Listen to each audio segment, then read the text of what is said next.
merci Maxime du coup d'avoir accepté notre invitation. Le Climat Social, c'est le premier podcast du monde d'après qu'on va commencer à faire avec d'autres intervenants et intervenantes. Donc, tu représentes ATTAC, l'association pour la taxation des transactions pour l'aide aux citoyens. Tu es économiste de formation, militant engagé pour l'écologie, le climat et altermondialiste. Tu contribues à Mediapart, à Basta ou au Think Tank Post et tu as écrit plusieurs ouvrages dont Sortons de l'âge des fossiles, Manifeste pour la transition ou La nature n'a pas de prix avec ATTAC. Et donc, première question, ce serait est-ce que tu crois qu'il y aura un avant, un après Covid? Et si oui, est-ce que tu peux donner ta définition du monde d'avant? Alors c'est difficile de la dire parce qu'il faudrait savoir ce qui va se passer dans les semaines à venir. Et moi, j'ai pas de boule de cristal. Simplement, ce qui est certain, c'est qu'il y a un certain nombre de choses qui sont frappantes et qui vont marquer durablement peut-être plus nos sociétés que nos gouvernements ou que les décideurs économiques. La première des choses, c'est qu'effectivement, on sort peut-être pas tout à fait, mais en tout cas, on a quitté une période de confinement qui a été un choc pour une grande partie de la population, une grande partie de notre société, avec cette mise en avant de celles et ceux qui étaient relégués dans des rôles subalternes, avec ce que ça implique en termes de rémunération, de considération sociale ou de préoccupation que les pouvoirs publics pouvaient avoir pour eux. Donc ça, c'est très très important et ça a marqué la société profondément. Toutes les études d'opinion marquent par ailleurs aujourd'hui un rejet extrêmement fort d'un certain nombre de logiques économiques qui prédominaient dans les périodes précédentes. Toutes les études d'opinion montrent par exemple une appétence extrêmement forte aujourd'hui pour relocaliser nos économies, relocaliser les activités. Après, il faut savoir ce que ça veut dire, mais en tout cas, il y a la volonté de certainement plus faire appel à des circuits courts, avoir plus de garanties sur les produits achetés, plus de garanties sur l'origine. Et un troisième fait qui, pour moi, me semble effectivement de nature à changer assez profondément la suite, c'est que finalement, chacun d'entre nous, quelle que fût notre façon d'être confiné, ben, on s'est rendu compte que toute une série d'activités qui pouvaient passer dans un second plan pour notre quotidien, qui sont simplement les activités qui permettent de faire ce que nous sommes et de faire que nous puissions vivre, manger, se restaurer, s'éduquer, s'informer, prendre soin les uns des autres. Et peut-être que c'est moins visible pour des étudiants, mais en tout cas, c'est extrêmement fort pour des familles qui confient leurs enfants à l'école, à des garderies, à des crèches, à du périscolaire, et qui dégagent du temps de travail pour cela. Et quand toutes ces tâches-là ne peuvent plus être assumées, comme ce fut le cas en période de confinement, eh bien, on se rend compte qu'effectivement, on avait, en tant que collectivité, en tant que société, finalement, une certaine forme de transmission à autrui d'enjeux extrêmement importants et fondateurs pour nos sociétés et pour nous-mêmes, qui là nous sont revenus en pleine figure et on a vu que par exemple on n'est pas nécessairement formé pour enseigner à nos enfants, qu'on n'est pas nécessairement formé pour prendre soin au quotidien les uns des autres, des personnes plus âgées, des personnes qui ont besoin de plus de soins et que donc tout cela c'était des compétences et des compétences peut-être plus importantes dans notre société que celle de savoir trader sur des marchés financiers du pétrole ou des matières premières. Et donc ça, si je suis assez peu convaincu de la capacité de nos gouvernements ou des décideurs politiques économiques à se transformer à travers des conversions personnelles, puisqu'ils ont vécu aussi cette période de confinement, je suis par contre profondément convaincu que nos sociétés en sont transformées. Maintenant, l'enjeu, c'est de savoir est-ce qu'on sera capable, nous, les gauches sociales, écologistes, féministes, antiracistes, et qu'on soit d'origine syndicale, associative, politique, non encartée, qu'importe, pratiquant des alternatives sur les territoires, est-ce qu'on sera capable collectivement de nourrir ces nouvelles aspirations à travers des pratiques alternatives, à travers des propositions et des projets politiques au sens noble du terme, c'est-à-dire pas simplement électifs, mais pour essayer d'embarquer la société, est-ce qu'on sera capable de nourrir ces nouvelles aspirations de projets progressistes, pour le prendre ce terme-là, même s'il est galvaudé, ou est-ce qu'on va encore subir et que finalement, ce sont les deux autres grandes options qui sont sur la table, l'option qui fait de la frontière l'horizon indépassable pour porter la responsabilité de ce qui nous arrive sur le voisin, l'étranger, l'autre ou celui qui est différent,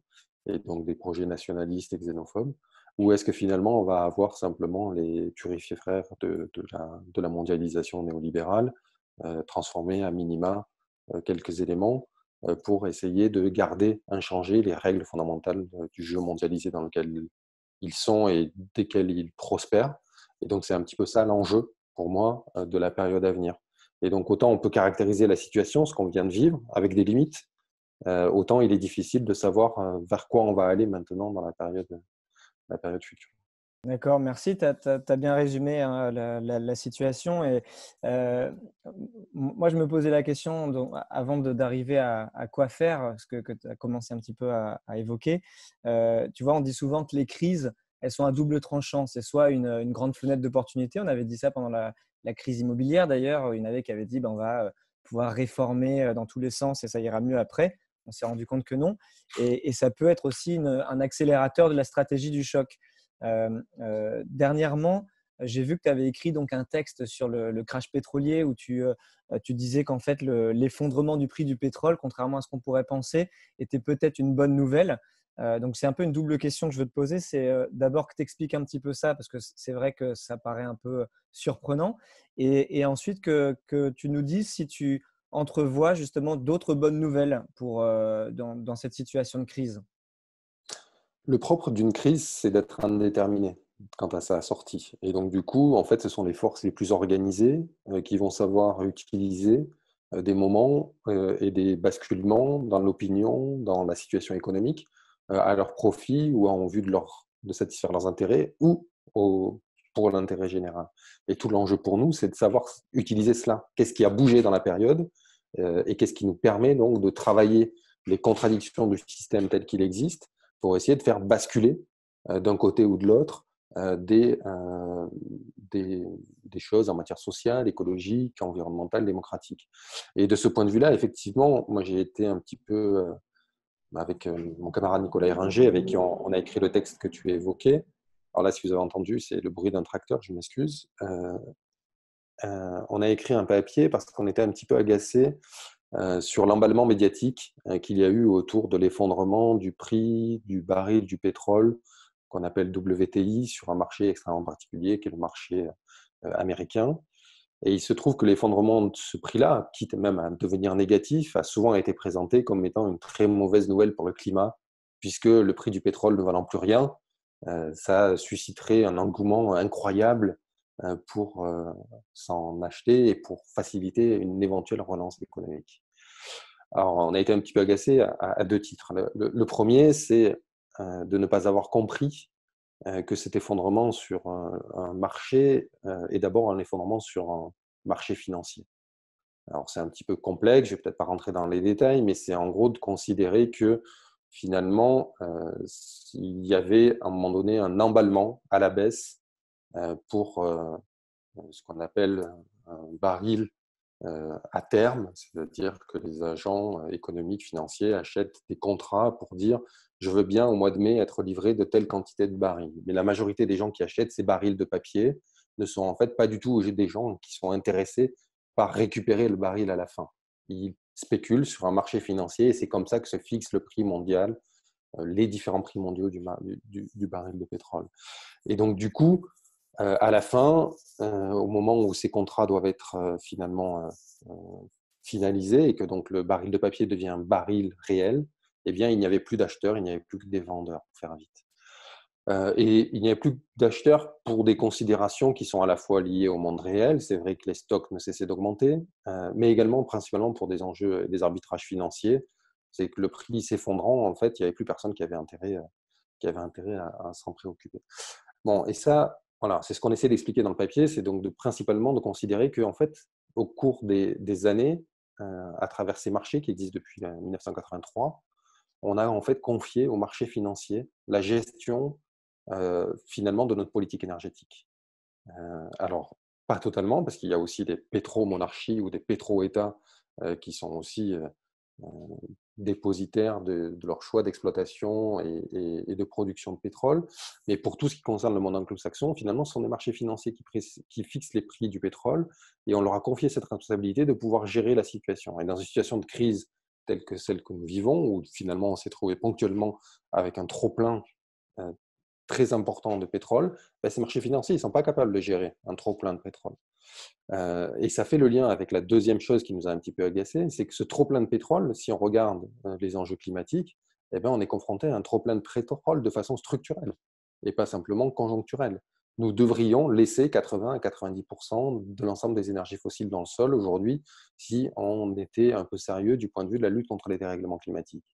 Et donc, c'est la démonstration pour nous que si on est sérieux du point de vue climatique, leave the oil in the soil, laisser le pétrole dans le sol, eh bien, on ne peut pas laisser en même temps les marchés financiers gérer cela parce qu'ils ne sauront pas faire. Si on dit demain au marché financier, vous laissez 80% des réserves de pétrole dans le sol et vous ne les exploitez pas, c'est un crack financier auquel on va assister. Et donc, nous avons besoin de finalement de retirer des marchés financiers, de retirer des logiques financières, la gestion de ce bien commun qu'est l'exploitation du pétrole. Le pétrole, c'est une ressource exceptionnelle, incroyable. Et nous en aurons besoin pour des millénaires dans l'absolu si on veut penser les conditions de pérennité de l'espèce humaine. Pas pour faire rouler des bagnoles, pas pour se déplacer en avion, mais pour toute une série de choses qu'on ne pourra pas produire sans pétrole. Et donc, de ce point de vue-là, il faut en restreindre fondamentalement l'usage à des choses dont on a réellement besoin en médecine, sur des outils de pointe et tout cela dont on a besoin et qu'on ne saura pas faire sans pétrole ou sans gaz. Mais par contre, il faut arrêter de le gaspiller dans tout l'usage que nous en faisons pour les transports notamment, ou pour, encore pire, produire de l'électricité dans certains pays. Et ce que nous avons voulu exprimer par ailleurs, c'est que le fait que ce prix s'effondre est une très bonne nouvelle pour le climat, parce qu'à partir du moment où le prix est à zéro, où le prix est faible, eh bien, cela transforme l'ensemble des investissements pétroliers, gaziers et charbonniers en des investissements qui ne sont plus rentables. Si le prix est à zéro, si le prix est à 20 $, à 30 $, investir dans l'exploration de nouveaux gisements ou dans l'exploitation de nouveaux gisements n'est pas rentable. Et comme ces majors du pétrole disposent de mannes financières extrêmement considérables, c'est une très bonne nouvelle, à condition que les pouvoirs publics veuillent bien aujourd'hui et effectivement rentrer dans un rapport de force avec ces majors du pétrole pour leur dire, OK, vous disposez de liquidités absolument gigantesques que vous avez accumulées depuis 10 ans, 15 ans, 20 ans, 30 ans, vous ne pouvez plus, parce que là, ce n'est pas rentable, et parce qu'il y a le réchauffement climatique, investir dans les énergies fossiles, nous allons, avec vous, travailler, mais de façon contraignante, pas simplement avec des incitations gentillettes et des codes de bonne conduite ou je ne sais quoi, à ce que vous investissiez dans l'économie du futur qui est la transition écologique. Et si vous ne voulez pas, il n'y a pas de problème. Nous prenons la responsabilité de démanteler votre pouvoir de nuisance qui facilite le réchauffement climatique pour récupérer ces financements-là et financer la transition écologique. Et en ce sens-là, le mouvement écologique, le mouvement climatique, a cette responsabilité de porter cette exigence aujourd'hui. Si nous ne le faisons pas aujourd'hui, si nous laissons l'économie être relancée, et que demain, effectivement, l'économie, alors il y a des secteurs où ça va être compliqué, mais un certain nombre de secteurs, l'économie soit relancée de manière à peu près équivalente à la période d'avant, nous allons avoir un prix du pétrole qui va sensiblement remonter, 50, 60, 70 $, peut-être demain 100 ou 120 $. Et là, ça redeviendra impossible d'intervenir structurellement sur les choix d'investissement des majors. Parce qu'à 70 $ le baril, le gaz et le pétrole de schiste sont rentables presque partout sur la planète. Et l'exploitation de nouveaux gisements à partir de 100 $ redevient rentable, y compris dans des zones les plus reculées. Et là, entre Total qui aura décidé d'investir dans ces gisements-là et des pouvoirs publics qui n'auront pas été capables d'agir maintenant et qui diraient dans 3 ans, 4 ans ou 5 ans, s'il vous plaît, vous pourrez changer vos choix d'investissement et venir sur les énergies renouvelables ou venir sur la transition écologique. Là, on n'aura pas de rapport de force et on n'aura pas la capacité d'agir. Donc, c'est pour ça que c'est un moment crucial aujourd'hui que de faire basculer ces milliards de dollars dont ces multinationales de l'énergie disposent sur le financement de la transition écologique, transition énergétique. Donc on est dans un moment crucial, il faut utiliser ce rapport de force et plus globalement vers quel système économique et social on veut aller après le Covid. Donc, Attaque a publié un article qui disait que l'enjeu, c'était pas que de relocaliser, l'enjeu était beaucoup plus important.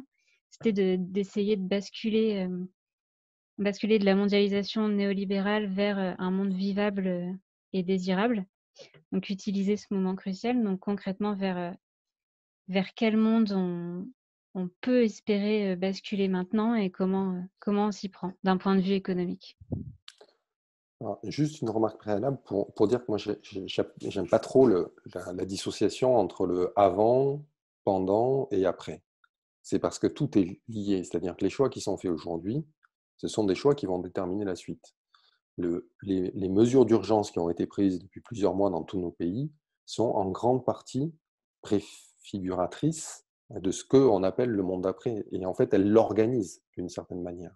Quand on décide d'intervenir massivement de façon urgente dans le système économique auprès des entreprises en difficulté pour les aider ou à passer ce mauvais moment, eh bien, et qu'on le fait sans ne rien conditionner de l'après, de leur processus de production, de la façon dont elles devraient se transformer, eh bien, on conditionne le fait que finalement, on souhaiterait que le jour d'après soit finalement assez similaire au jour d'avant.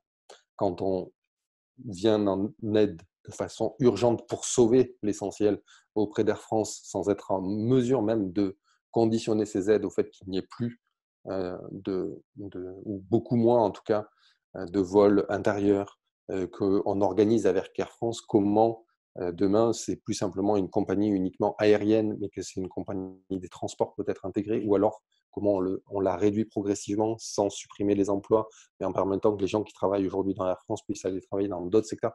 Mais quand on ne fait pas ça, y compris sur les mesures d'urgence, et alors on parle des cas emblématiques comme Air France, mais on peut parler de Renault, qui est en situation en tout point comparable, mais on peut parler également du plus gros affréteur français, qui est basé à Marseille et qui vient d'obtenir $1 milliard, $1 milliard de prêts sans aucune condition. Et cet affréteur, comme tous les affréteurs internationaux de transport maritime, la majorité de leurs navires sont situés dans des paradis fiscaux. Donc on a donné $1 milliard à une entreprise dont une partie non négligeable des navires sont en paradis fiscaux, on appelle ça pavillon de complaisance pour les navires. Et donc, du coup, là, la réalité, c'est qu'on dit à cet armateur, il n'y a pas de souci, ton modèle économique et ton business plan pour les années prochaines, il ne faut pas les changer, il faut les ajuster. Et nous, on est prêt à te sauver tel que tu es. On est prêt à sauver Air France telle qu'elle existe. On est prêt à sauver Renault telle qu'elle fonctionne aujourd'hui. Renault, on file 5 milliards d'euros d'argent public, enfin de prêts garantis par l'État. Alors, ce n'est pas de l'argent frais, c'est des prêts garantis, mais comme Renault est en situation extrêmement difficile, peut-être que demain, c'est de l'argent frais parce que l'État devra en assumer la totalité de la responsabilité. Sauf que les actionnaires de Renault ont cumulé, j'ai fait le calcul, sur les 6 ou 7 dernières années, 5 milliards d'euros de dividendes. Et donc, du coup, à un moment donné, il y a aussi ça, la question qui est posée. C'est qu'on est en train de dire, quand les jours sont heureux, il n'y a pas de souci, les capitalistes privatisent les profits, et quand il y a un problème, on socialise les pertes. Et donc, c'est tous ces messages-là qui ne sont pas simplement des messages oraux, mais qui sont des actes concrets que les gouvernements ont envoyés aujourd'hui à l'ensemble des secteurs économiques en leur disant, il n'y a pas de souci, vous n'êtes pas responsable de la crise dans laquelle nous sommes, et donc, du coup, on vous sauve tel que vous êtes, et surtout, ne changez rien, et soyez rentable, y compris sur le plan financier, dans les années à venir. Et donc, c'est avec ces logiques-là qu'il faut rompre. Alors, comment faire ? Eh bien, ça, c'est toute la question. C'est extrêmement difficile et je ne vais pas résumer en quelques phrases l'ensemble des choses qu'il faudrait faire. Moi, je suis vraiment intimement convaincu qu'il faut voir dans la situation dans laquelle nous sommes les leviers que nous pouvons actionner. Et quels sont ces leviers que nous pouvons actionner au regard de ce que la population, l'opinion publique est prête à défendre dans l'espace public. C'est-à-dire qu'aujourd'hui, on pourrait venir avec des propositions complètement iconoclastes, mais qui n'ont pas l'ombre du début, d'un commencement, de pouvoir être soutenues extrêmement largement. Et ces propositions, elles ont le droit de citer. Il faut qu'on les défende et qu'on les porte. Et elles sont là peut-être pour germer et fructifier, et que dans 5-10 ans, elles deviennent finalement majoritaires dans l'opinion publique. Nous, quand Attac a été créé à la fin des années 90, au firmament de la mondialisation financière des années 90, le communisme disparaît, tout cela, c'est le néolibéralisme en plein vent. Quand on crée Attac et qu'on dit qu'on veut une taxation sur les transactions financières, tout le monde nous regarde, ils nous prennent pour des fous, en disant mais c'est qui ces gens-là? Ils veulent mettre à bas le capitalisme tel qu'il évolue aujourd'hui, c'est pas possible. Aujourd'hui, plus personne dans l'espace public peut venir sur une radio ou une télé et dire il ne faut pas taxer les transactions financières. En gros, ils sont tous pour ça. Dans les début des années 2000, quand Attac est créé, on n'est pas très nombreux à dire que la mondialisation du commerce et de l'investissement, ça pose problème. Et ça pose problème, et on l'a vu aujourd'hui avec la crise et la pandémie telle que nous la connaissons, ça attise et aggrave toutes les fragilités économiques et sociales, et de certains points de vue, c'est sans doute consubstantiel à l'évolution de la pandémie et à l'incapacité des pouvoirs publics à y répondre à la hauteur des enjeux. Et pendant des années, on a bataillé contre le fait qu'il fallait étendre cette mondialisation économique et financière. Moi, on se souvient tous, on a été plein en faire, des débats avec Pascal Lamy, nous traitant de fous sur tous les plateaux télé. Aujourd'hui, Pascal Lamy, quand il vient sur une radio ou une télé, il n'est même pas capable de défendre sa mondialisation heureuse des années 2000. Il ne peut plus dire ça devant l'opinion publique, parce que l'opinion a basculé. Et donc, du coup, nous avons des leviers pour agir. Cet enjeu de la relocalisation des activités sur lequel on pourra revenir si vous voulez, mais d'un certain point de vue, puisque l'État aujourd'hui met des milliards d'euros dans l'économie, il crée de fait un levier pour agir qui est gigantesque. Quand vous sauvez Renault, quand vous sauvez Air France, quand vous sauvez toutes ces entreprises-là, et on peut descendre à un niveau de granularité bien plus important et pas simplement rester au mastodonte du CAC 40. Quand on va aider, y compris tout le secteur du bâtiment, quand on va aider, eh bien, à un moment donné, on a là la capacité incroyable de dire « Ok, eh bien, on vous aide, mais avec vous, on va construire les conditions de possibilité de transformation de votre système économique, et y compris dans le bâtiment.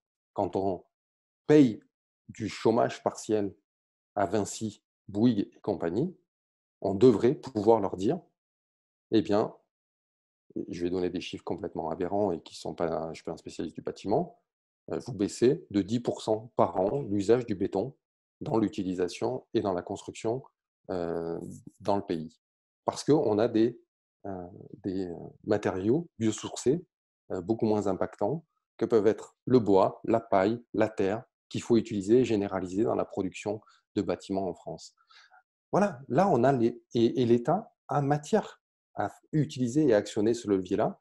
Et c'est, je pense, une des choses premières que nous devrions faire, y compris pour le mouvement climat, que de pouvoir voir quelles sont ces batailles-là que nous pouvons mener sur la base des politiques publiques qui sont menées aujourd'hui en réponse de façon urgente ou pour un éventuel plan de relance suite à cette pandémie. Merci, c'est vachement intéressant ce que tu dis parce que ça parle de cette fenêtre un petit peu qui s'ouvre et des leviers qu'on pourrait utiliser, qu'ils utilisent ou qu'ils n'utilisent pas. Et moi, ça me fait penser quand même que au moment où la crise a éclaté, moi, j'ai été très impressionné par le fait que, par exemple, Trump, avec un bouton, il arrêtait tous les vols aériens qui arrivaient aux États-Unis. Qu'en France, on pouvait débloquer énormément d'argent alors que juste avant, Macron avait parlé qu'il n'y avait pas d'argent magique. Donc, on se rend compte que le pouvoir politique a quand même du pouvoir encore. Mais ce que j'ai l'impression que ça raconte, c'est que pendant le Covid, tout le monde s'est uni, le monde entier s'est uni parce que ça a touché tous les pays. Je crois qu'il y a 2 pays qui n'ont pas été touchés. Donc, planétairement, on a dit, OK, ça, c'est notre menace existentielle. Sauf que derrière cette menace existentielle, il y en a d'autres qui sont beaucoup plus dangereuses, et notamment le réchauffement climatique. Pourquoi tu penses que quand le Covid arrive, on arrive à réagir, même si ce n'est pas exactement comme nous, on l'espérerait, qu'on n'actionne peut-être pas les bons leviers, etc. Mais en tout cas, qu'il y a une réponse massive des gouvernements, alors que face au changement climatique, force est de constater qu'on ne se presse pas pour agir avec autant de radicalité et de force.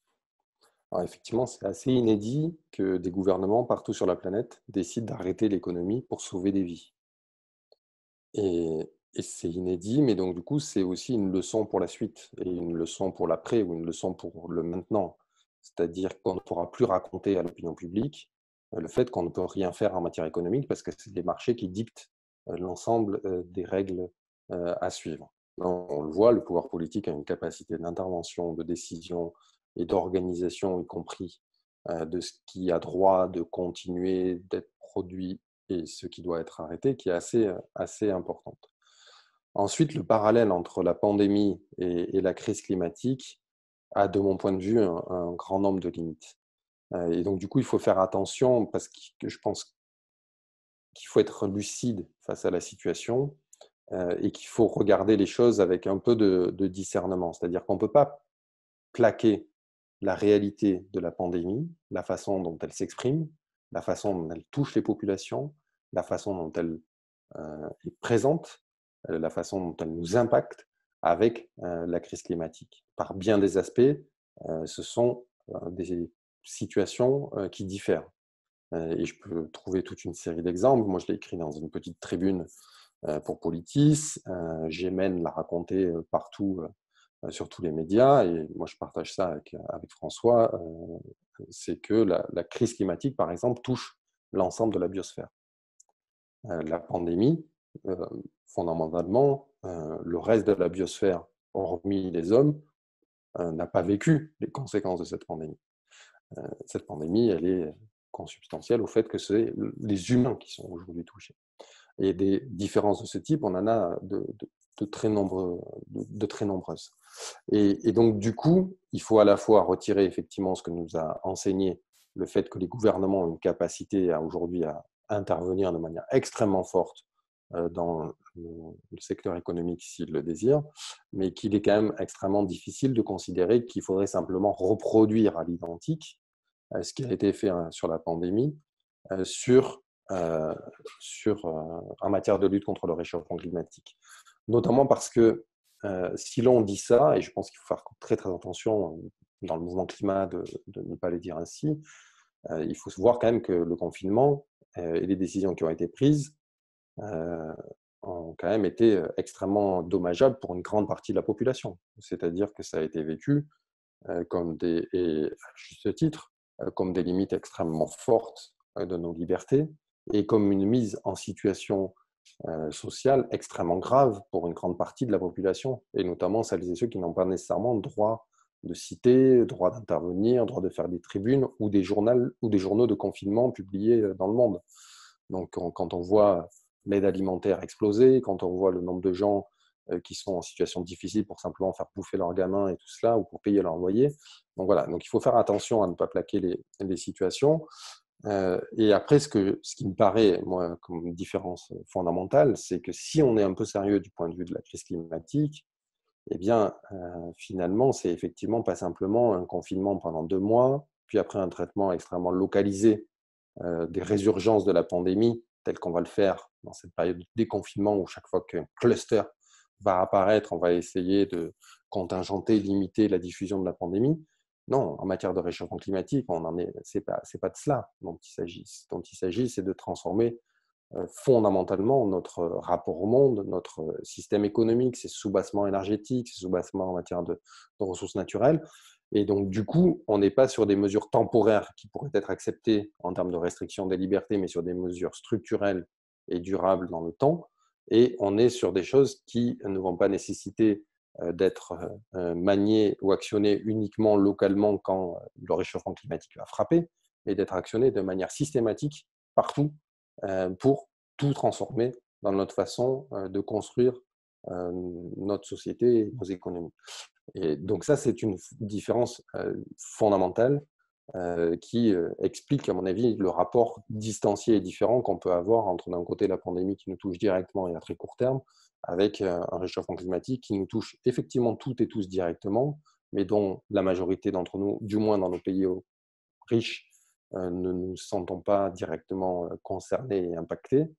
Tous avons conscience qu'effectivement, il y a des choses qui se passent qui sont problématiques, mais nous ne sommes pas directement impactés dans notre, individuellement parlant, dans notre simplement façon d'être au monde par le réchauffement climatique. Il fait plus chaud l'été, c'est compliqué pour une partie de la population, ça a des impacts extrêmement puissants, vivants, pour ce qui me concerne, dans une zone agricole, sur la façon même dont les voisins paysans peuvent organiser leur travail et leur production, mais on n'est pas impacté de la même manière. Donc maintenant, comment et donc du coup, je pense qu'il faut tout de suite arrêter de plaquer les deux réalités et plutôt essayer de regarder également, face au réchauffement climatique, qu'est-ce qui a changé dans l'opinion publique aujourd'hui qui nous permet d'agir concrètement en matière de lutte contre les dérèglements climatiques. Et pour moi, là, le levier le plus important, c'est que l'opinion publique a basculé sur la question de la mondialisation économique et financière et qu'elle a basculé sur le fait qu'aujourd'hui, une majorité veut effectivement relocaliser les activités, veut pouvoir consommer de meilleure qualité sur des biens locaux. Et donc, du coup, est-ce qu'on est capable, avec une partie supplémentaire de la population, d'à la fois bloquer les projets dont on ne veut pas, c'est-à-dire tous ces nouveaux accords de commerce qui ont été présentés et qui sont en cours de négociation, en cours de signature ou de validation, et je peux vous en faire une longue litanie.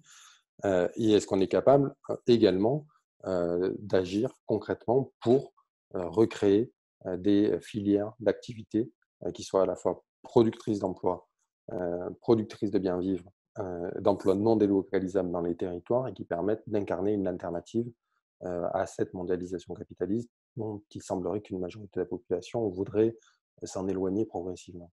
Et en plus, on voit aussi que le système, le système d'ubérisation s'est renforcé pendant la crise, que le lobbying, que ce soit du MEDEF ou de l'équivalent du MEDEF au niveau européen, est extrêmement fort pour aller contre la transition écologique et sociale, pour renforcer ses intérêts, ses positions et surtout baisser l'ambition climatique,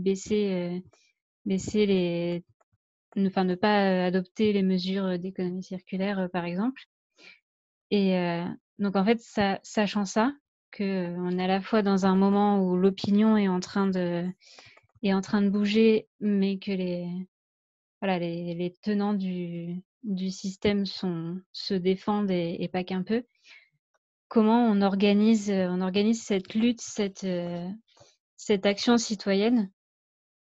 Voilà, quelles sont les forces qui peuvent, qui ont ces leviers? Est-ce que c'est les associations, les collectifs, les gilets jaunes, les syndicats, les partis politiques? Enfin voilà, concrètement, comment on fait, sachant aussi qu'on est dans un système face à un organe très répressif, que ce soit sous la forme de violences policières, avec ce qu'on a vu avec les gilets jaunes et parfois le mouvement climat, et de surveillance généralisée aussi, avec par exemple la nouvelle cellule d'émetteurs de la gendarmerie ou autre. Donc voilà, concrètement au niveau de la lutte, comment on fait? Alors, concrètement, au niveau de la lutte, j'aurais beaucoup de difficultés à répondre précisément en sachant que ces débats-là ont lieu partout aujourd'hui, dans nos syndicats, dans nos organisations associatives, dans les collectifs citoyens, que personne n'a nécessairement de réponse extrêmement précise et qui soit à la fois de nature à tenir compte de la nouvelle situation et en mesure de peser sur les rapports de force de telle façon à ce que des bifurcations puissent être tout de suite être prises. Donc, je n'ai pas la prétention de répondre à cette question. Je voudrais juste revenir, mais je vais apporter quelques éléments, mais juste revenir à un mot sur effectivement l'action des lobbies.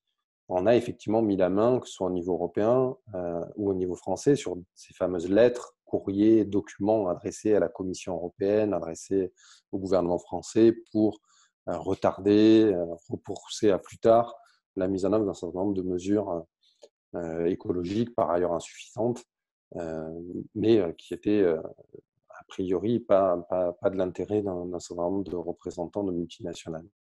Mais je ne sais pas si vous avez vu très rapidement, en tout cas en France, c'est peut-être à nuancer quand on regarde d'autres pays, les représentants du MEDEF ou les représentants des PDG, enfin de ces entreprises multinationales, des PDG, ont très vite à la fois effectivement publié ces lettres, publié ces messages qu'ils ont envoyés en sous-main sur des documents qui ne devaient pas être rendus publics, et en même temps publié des tribunes publiques.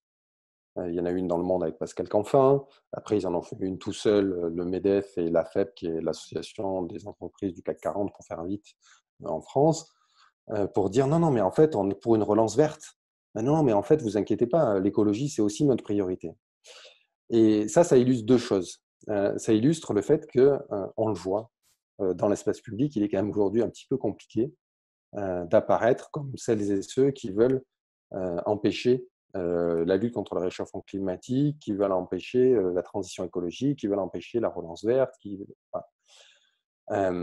Et ça, c'est plutôt un acquis et un point positif pour le mouvement climat. Alors, on a souvent une difficulté à reconnaître le fait qu'on fait bouger des lignes. On est toujours plutôt dans les mouvements militants des internels insatisfaits qui ont du mal à reconnaître le fait que quand on s'est mobilisé, ça a eu des impacts. Ben ça, c'est quand même le fruit des mobilisations que nous menons avec autant de difficultés que possible depuis des années pour le climat, pour la justice sociale, pour un certain nombre de sujets. Et aujourd'hui, on le voit, tout cela a quand même porté ses fruits.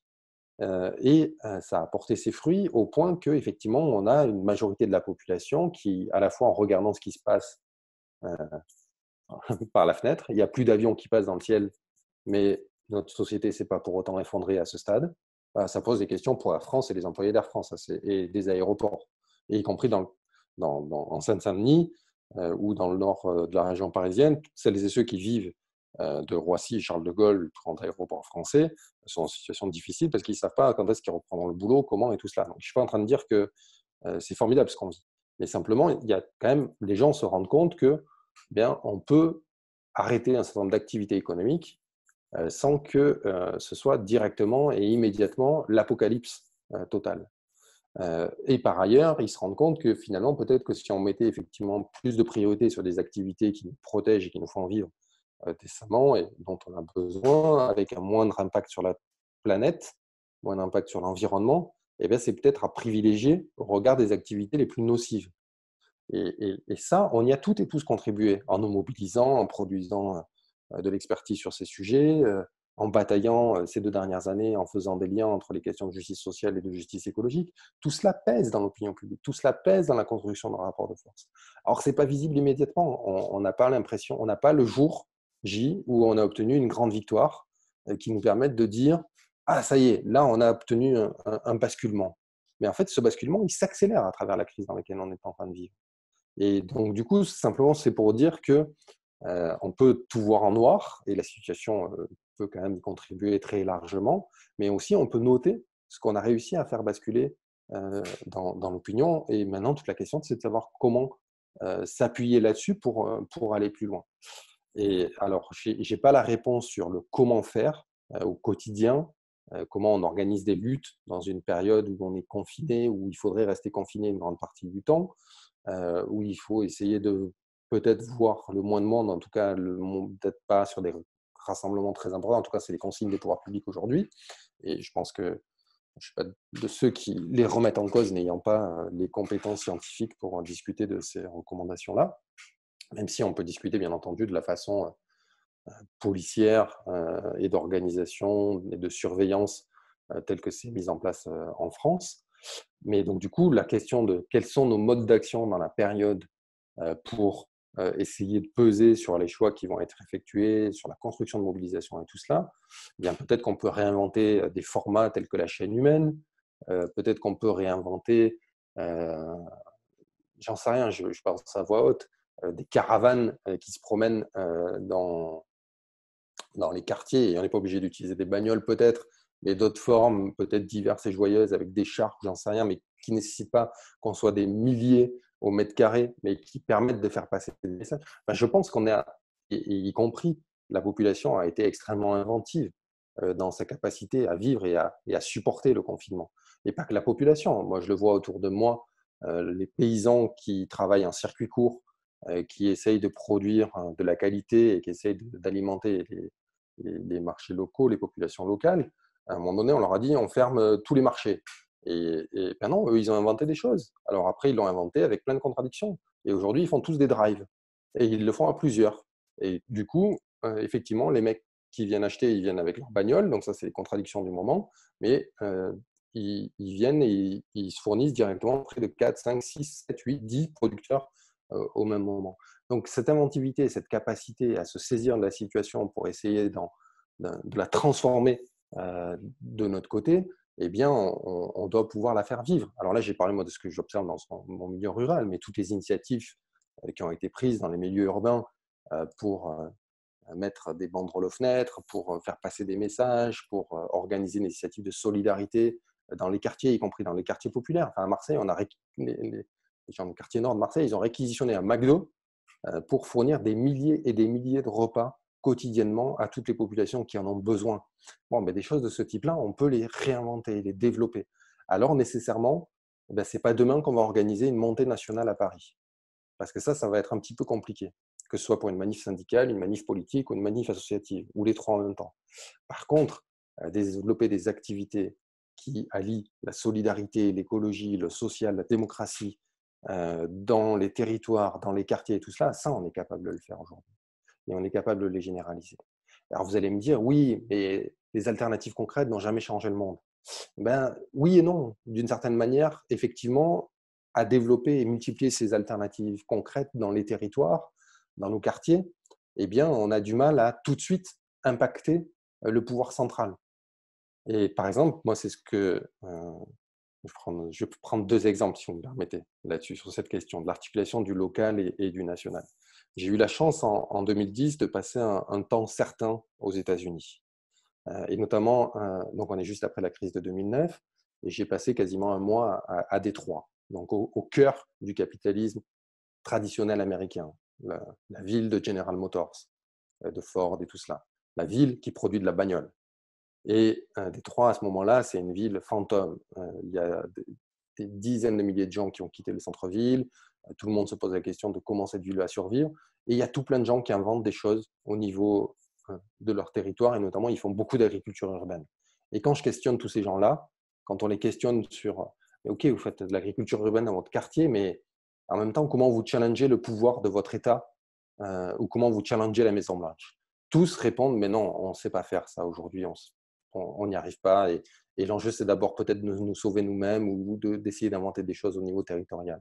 Quand on rencontre des gens qui bataillent contre la construction d'un incinérateur, globalement, ils nous disent la même chose. On rencontre des gens, parce qu'il y avait un forum social des États-Unis à cette période-là, et c'est pour ça qu'on y était, on rencontre des gens venus de tous les États-Unis et qui mènent des batailles locales contre le racisme environnemental, pour développer des alternatives, pour faire vivre leur quartier, et tous répondent, ouais, mais aujourd'hui, la gauche américaine, elle est incapable de challenger ni le Parti démocrate des financiers, ni Washington directement.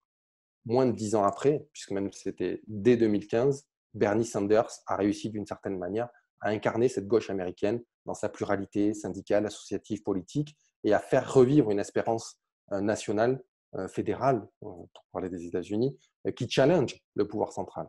Alors, ils n'ont pas gagné. Et puis là, il est de nouveau éliminé de la présidentielle. Mais cette gauche, elle a revécu aux États-Unis. Et donc, du coup, l'articulation entre les alternatives concrètes qu'on peut construire sur les territoires, notre capacité à embarquer des populations pour que, au-delà de pas simplement venir acheter 2-3 fois au Biocop, ce soit des gens qui bataillent aussi contre le TAFTA, contre le CETA, contre ces accords de libre-échange. Ça, c'est à nous de le construire. Et on ne le construira pas simplement avec du métadiscours. On ne le construira pas simplement avec des tribunes. Et on ne le construira pas simplement avec notre capacité à produire des bouquins. Voilà, moi, c'est ce que je sais faire et ma capacité est extrêmement limitée de ce point de vue-là et je vais continuer à le faire. Et ce dont on a besoin aujourd'hui, c'est de travailler avec les gens. Autre exemple, parce qu'on en parle beaucoup aujourd'hui. On a beaucoup de références à la Seconde Guerre mondiale, soit parce que Macron se prend pour De Gaulle, ou soit parce que on renvoie au Conseil national de la résistance, aux jours heureux, à la création de la sécurité sociale. Et effectivement, la création de la sécurité sociale, c'est le fruit d'un rapport de force syndical et politique qui s'est incarné tout de suite au lendemain de la Seconde Guerre mondiale. Et donc, du coup, en fait, finalement, les élites dirigeantes, pour reconstruire le pays, n'avaient pas d'autre choix que d'accepter la sécurité sociale. Mais la sécurité sociale, c'est aussi un siècle de batailles locales, d'expérimentation, de caisses de soutien, de caisses mutuelles, d'expériences syndicales, de choses qui ont été menées, y compris avec des entrepreneurs sociaux dans les années 19e siècle et au début du 20e siècle. Et c'est tout cela qui a permis de construire et de constituer la sécurité sociale et de s'assurer qu'effectivement, à un moment donné, il y a une accélération de l'histoire et que la sécurité sociale devient finalement un horizon indépassable, y compris pour les élites. Et tout l'enjeu que nous avons sur la question climatique, de la transition énergétique, de la transition écologique, c'est de faire en sorte que tout ce que nous portons aujourd'hui, la souveraineté alimentaire, le fait d'habiter différemment, le fait de se transporter différemment, de ralentir nos modes de vie, de définanciariser nos économies avec des expériences dans tous les sens, des monnaies locales, des banques peut-être alternatives dans certains cas et tout cela, et bien tout cela, il va falloir à un moment donné que ça s'accélère. Et ça, il n'y a pas de quartier général nécessairement qui va décider du jour de l'accélération. Par contre, toutes et tous, nous devons agir pour renforcer ces alternatives-là et que le jour où ça doit s'accélérer, eh bien, nous soyons partie prenante de cette accélération-là et que ça puisse se généraliser.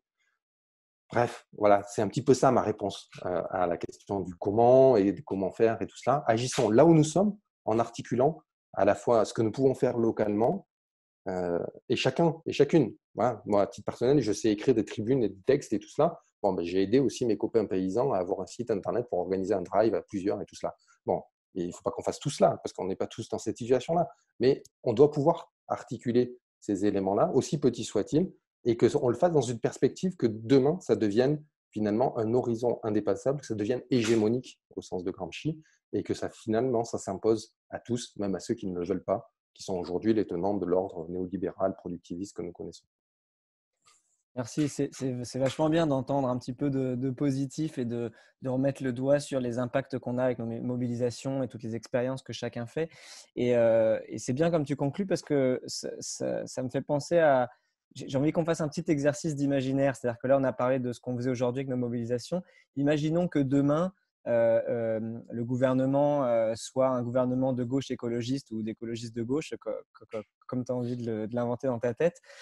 Face à ce système, face aux tenants de ce système, comme tu dis, la question c'est comment on fait accepter ou on impose ce changement. Et je voudrais te donner l'exemple que j'ai lu dans un bouquin de Corinne Pelluchon qui est sur la guerre de sécession, où Abraham Lincoln, avant la guerre, quand il voulait faire l'émancipation des Noirs, il avait proposé une loi qui permettait aux détenteurs d'esclaves dans le Sud d'avoir des compensations financières parce qu'ils avaient énormément de pertes s'ils perdaient leurs esclaves en termes d'économie. Finalement, ça n'a pas été accepté par le Congrès. Le Congrès est allé sur une position plus frontale. Ça a donné la guerre de sécession et donc des millions de morts et une crise quand même massive dans le pays. Est-ce que c'est une bonne idée de réfléchir à trouver des compensations pour les tenants du système ou est-ce qu'il faut y aller de manière radicale et frontale et imposer quelque chose à ces tenants du système? Comment tu vois les choses pour faire ce changement en fait? Bon, là aussi, avec beaucoup d'humilité, beaucoup de distance et beaucoup de réserve.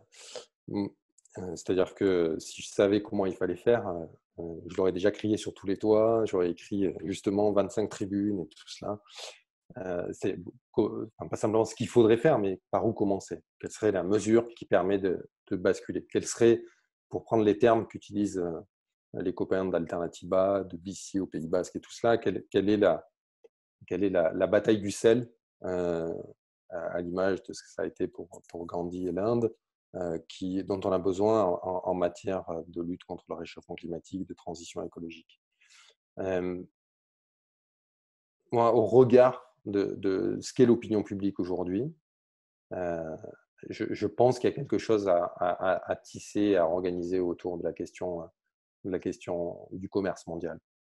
C'est-à-dire qu'aujourd'hui, comme il n'y a plus de majorité dans l'opinion pour légitimer la fuite en avant de l'expansion et de l'approfondissement de la globalisation économique, il y a la possibilité d'embarquer la population avec ce gouvernement de gauche et écologiste autour de la simple idée qu'on ne signe plus aucun nouvel accord de commerce.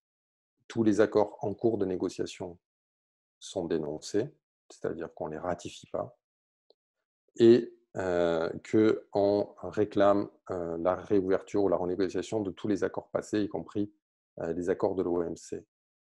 Et cela en le couplant avec toute une série de mesures que j'ai du mal à détailler là en 2 secondes, mais qui visent justement à favoriser le soutien aux filières économiques et aux activités dont on veut organiser la relocalisation. Voilà. Et après, il y a un troisième élément qui est consubstantiel à cette politique de relocalisation, qui est le fait de soutenir la solidarité internationale. C'est-à-dire qu'une politique de relocalisation, ce n'est pas rapatrier les usines de vêtements des banlieues de Dhaka ou d'Hanoï en France. Ça, c'est c'est de l'illusion. C'est pas ça dont on veut et c'est pas ça dont on a besoin. On ne veut pas produire du vêtement à bas coût dans des conditions sociales et environnementales détestables en France, parce qu'il faudrait que ce soit mieux en France que dans les pays d'Asie du Sud-Est. Non, ce qu'on veut, c'est repenser l'habillement. Ben pour cela, donc, du coup, il faut reconstruire des filières territorialisées dans nos pays qui permettent de faire cela. Bon, c'était simplement pour dire que donc, du coup, il y a une branche solidarité internationale. Je ne suis pas un souverainiste qui pense la frontière comme étant l'horizon indépassable de cela.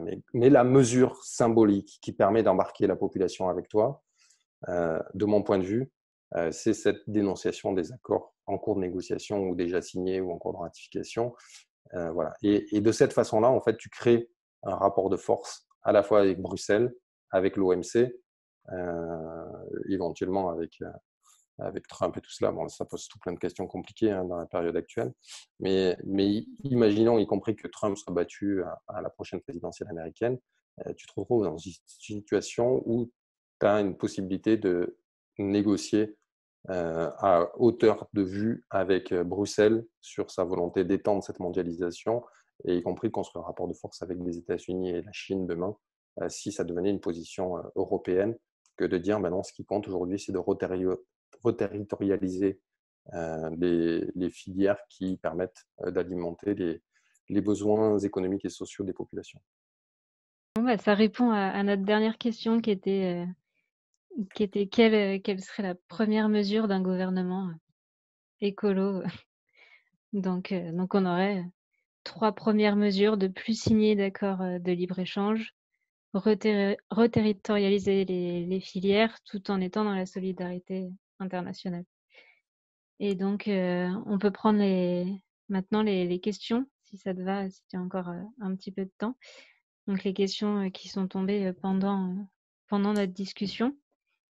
Et on en a une notamment qui est en tant qu'économiste, quel garde-fou pourrait concrètement être utilisé pour que les entreprises fournissent des garanties pour aller dans le sens de la transition écologique. Donc, comment on fait pour obliger ces entreprises? Bah, justement, en ne pensant pas exclusivement du point de vue de l'économiste. Et donc, du coup, alors il y a plusieurs façons. Il y a une façon soft, c'est en gros ce que vient de faire le gouvernement, qui a été de dire à Air France, bon, ben, parce que bon, les ONG, elles crient un peu trop fort, donc du coup, on vous demande quand même de prendre des initiatives, et donc du coup, voilà. Mais il n'y a rien de contraignant, vous nous rendrez un rapport à la fin de l'année.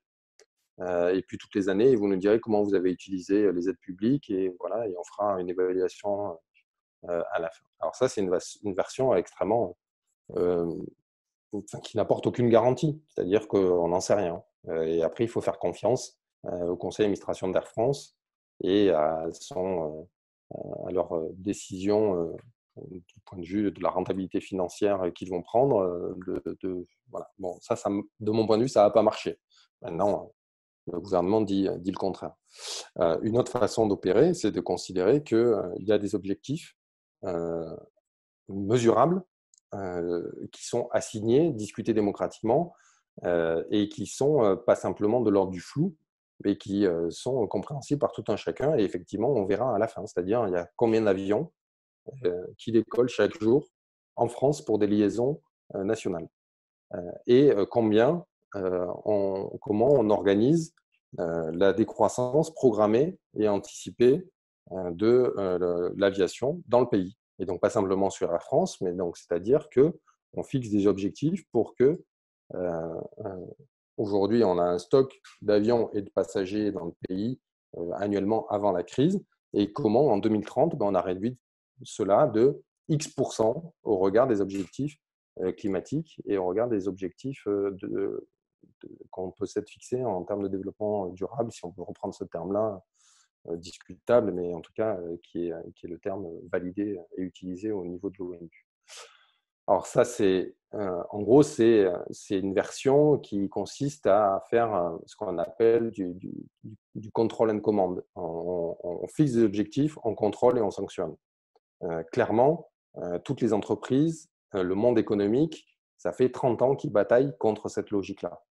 Depuis les années 90, ils ont toujours bataillé à l'ONU, au niveau de l'Union européenne, voilà, pour sortir de cette logique-là, qui est une logique qui a été développée dans les années 60-70, qui a été combattue aux États-Unis dans les années 80 et à l'échelle mondiale et dans nos pays à partir des années 90, pour laisser place à ces fameux engagements volontaires non contraignants, ces règles de bonne conduite, ces chartes et tout cela, et qui est le régime finalement des relations entre les pouvoirs publics et le monde économique dans lequel nous sommes aujourd'hui.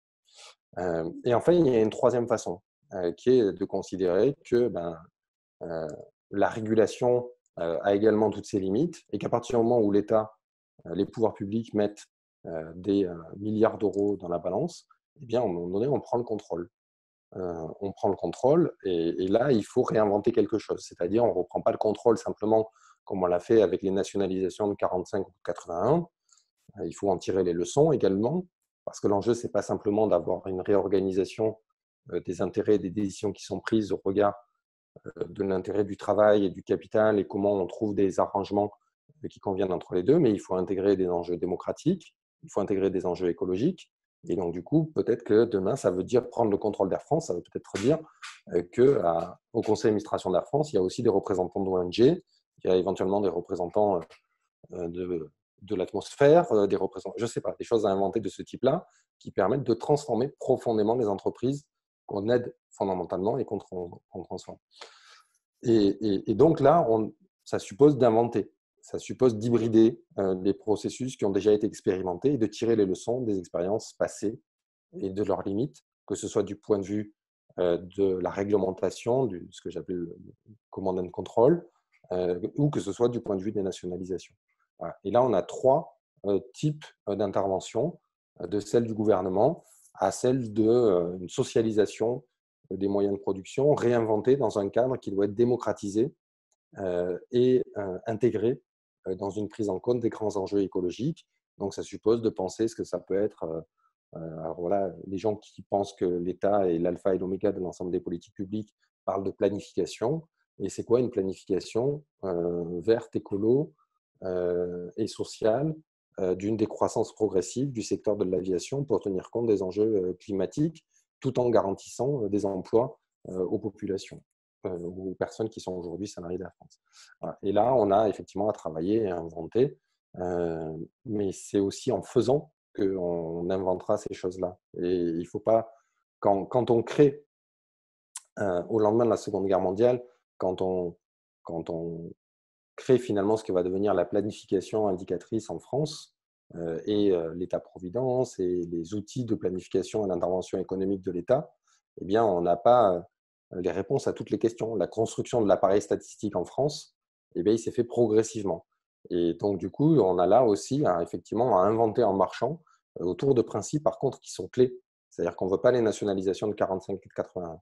On veut des choses qui soient adaptées au monde qui est le nôtre aujourd'hui, qui nécessite une démocratisation approfondie de la prise de décision et une prise en compte non négociable des enjeux climatiques et des limites planétaires. Super. Je vais faire un résumé de 2 questions qui, je pense, sont un petit peu semblables. La première, c'est, là, toi-même, tu as évoqué tout à l'heure qu'il y avait un changement d'opinion publique et que, du coup, l'opinion publique était quand même massivement maintenant contre cette mondialisation.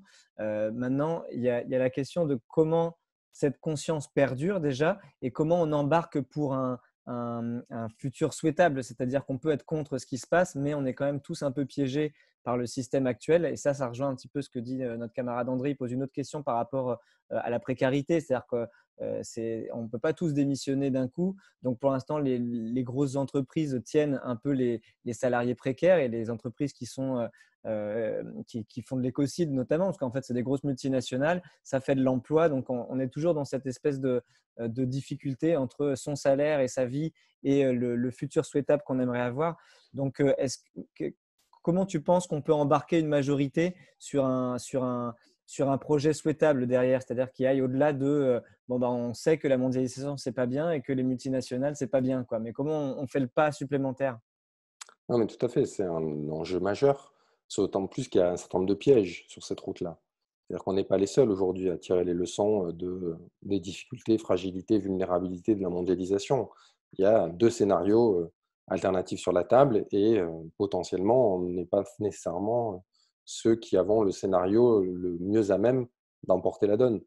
On le voit aujourd'hui, tous ceux qui veulent rabattre cette crise de la mondialisation sur la frontière sans rien changer à l'intérieur de la frontière et en faisant porter la responsabilité sur l'autre, le voisin, l'italien, l'espagnol ou le chinois dans une logique nationaliste et xénophobe, sont d'une certaine manière avec plus de vent dans les voiles que celles et ceux qui portent l'exigence d'une relocalisation écologique et solidaire à visée altermondialiste ou de solidarité internationale. Ça, c'est une évidence. Donc, du coup, effectivement, il faut nourrir ces aspirations-là avec un certain nombre de propositions, un certain nombre de batailles clés sur un certain nombre de sujets qui peuvent aller de batailles limitées à des batailles plus générales.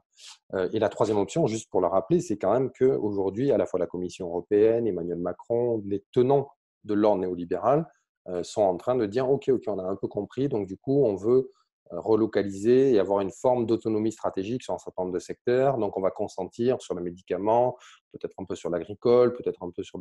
Voilà, à essayer de relocaliser. Et comme ça, on s'aura donné l'impression qu'on avait répondu. Voilà. Donc, on a ces trois scénarios sur la table. Et comment on mène bataille? On mène bataille, par exemple, sur des choses qui peuvent être et devenir emblématiques.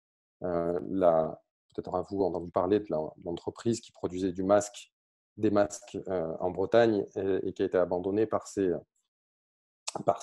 propriétaires il y a 2 ans sans qu'il y ait de réaction des pouvoirs publics à plein de thèmes. Et aujourd'hui, en gros, il y a 2 scénarios de reprise de cette entreprise-là. Il y a un scénario qui est porté par les salariés et par des collectivités et finalement par ce que pourraient être les représentants d'une future entreprise coopérative intégrant les diverses parties prenantes, qu'elles soient associatives, syndicales, salariés, collectivités territoriales. Donc un projet intéressant qui donne à voir ce que pourrait être une autre économie au service de l'intérêt général. Et après, il y a un investisseur qui est arrivé et qui est en train de dire là, mais il n'y a pas de problème, moi je la reprends avec les aides d'État que je vais obtenir parce que je vais recréer et relocaliser une activité. Eh bien, je reproduis du masque pour les années à venir. En plus, il y a de la demande en France, c'est formidable. Bon, ben là, on a une bataille. Et on a une bataille, grosso modo, entre les 3 scénarios. On a une bataille entre un scénario progressiste de nature sociale et écologique, où finalement, ce sont ceux qui vont travailler, qui vont avoir la capacité d'orienter la production et de déterminer comment ils s'organisent et tout cela. Un scénario néolibéral qui dit, avec un capitaliste qui dit, il n'y a pas de problème, je viens avec mes milliards ou mes millions, je prends le fric de l'État et surtout ne me demandez rien, moi je produis et il n'y a pas de souci, ce sera fait. Le scénario de, je ne sais pas ce que dit le Front National sur cette question-là, mais en gros qui est de dire, il n'y a pas de problème, tant que ça se passe à l'intérieur de la frontière, nous on prend n'importe quel type d'entreprise. Ben non, là on a les 3, voilà. Ben là on a une bataille concrète à mener, toutes et tous, ensemble. Et d'ailleurs ils veulent créer un collectif national pour faire cette bataille une bataille emblématique. Donc on a une bataille limitée, parce que ce n'est pas ça qui va transformer l'économie et le capitalisme français, mais c'est une bataille emblématique parce qu'elle peut à la fois connecter nos différents sujets et voir comment ça s'exprime au niveau français. Et sur la relocalisation, eh bien, par exemple, on a aujourd'hui des batailles là aussi, on va dire, plus générales que simplement cette usine-là peut-être à mener. Je réfléchis là aussi à voix haute, mais ça peut être sur la question du médicament. Ça peut être, Sanofi, là, ça a marqué les esprits de l'ensemble de la population. Et on a, pareil, au moins 2 scénarios sur la table. On a le scénario Emmanuel Macron qui convoque les patrons de Sanofi cette semaine pour leur dire attention, hein, vous n'êtes pas très gentil d'avoir dit que vous alliez préférer le marché américain. Je préférais que vous fournissiez aussi le marché français et tout cela. Bon, les autres, ils vont dire il n'y a pas de souci, vous inquiétez pas, on s'est mal compris. Et puis, comme il nous a confirmé qu'on aurait toujours notre crédit impôt recherche et tout cela, on fournira aussi le marché français. Bon. Et il y a un scénario alternatif qui est de dire qu'à un moment donné, effectivement, il faut que le médicament, ça redevienne l'objet d'un service public, y compris dans sa production et dans la version production et dans la version recherche. Et pour cela, on a toute une série d'outils. Je ne vais pas les détailler là parce que je vais encore trop long par rapport à la question, mais on a toute une série d'outils qui vont de la réglementation à la nationalisation ou socialisation de Sanofi et des autres labos de recherche. J'ai écrit un petit papier sur Mediapart, si ça vous intéresse, sur mon blog Mediapart là-dessus, et qui permettent, y compris dans une perspective de solidarité internationale, de refaire du médicament ou du vaccin, et enfin en tout cas des biens médicaux, quelque chose qui soit de l'ordre de l'intérêt général et géré collectivement, y compris avec une solidarité internationale possible. C'est-à-dire que l'idée, ce n'est pas simplement d'avoir un champion public de la fabrication du médicament en France, qui, de la même manière, s'en mettrait plein les poches pour faire je ne sais quoi, mais produire du médicament sous forme générique en France, qui soit mis à disposition de l'ensemble de la population mondiale, et notamment de tous ces pays pour qui relocaliser une industrie du médicament n'est pas possible. Ça, je peux vous le garantir aujourd'hui. Il y a toute une série de pays, et sans doute la majorité de pays dans le monde, qui ne pourront pas avoir leur usine de production de vaccins. Ça, c'est des choses qui sont effectivement aujourd'hui, dans l'état actuel, qui sont limitées à un certain nombre de pays. La façon de gérer cela, c'est de mettre sur la table des génériques qui soient demain à disposition, y compris du paysan ou les autos, pour faire face au Covid-19 si éventuellement ça arrive chez lui. Voilà. Donc on a là à la fois des batailles sur des petites choses et des batailles sur des secteurs. Je pense que le secteur agricole peut en être également, qui doivent nous permettre d'articuler, et y compris de le faire toujours avec les gens qui sont salariés de ces organisations ou de ces secteurs-là. Bah, merci. Du coup, on a beaucoup de batailles à continuer à avoir tous ensemble. On arrive à la fin de notre conversation. Là, ça fait une petite heure qu'on est ensemble. Merci beaucoup, Maxime, d'avoir pris ce temps pour nous, pour discuter un petit peu Merci à vous. des pistes de réflexion à avoir. Puis toutes les batailles à mener, ce seront celles qu'il faut inventer. Il ne faut pas simplement écouter les gens qui pensent avoir des idées, mais inventer nos batailles et les hybrider avec de nouvelles façons de faire. Et ça, c'est votre génération qui le fera. C'est ce qu'on va essayer de faire. Merci beaucoup, Maxime. À bientôt.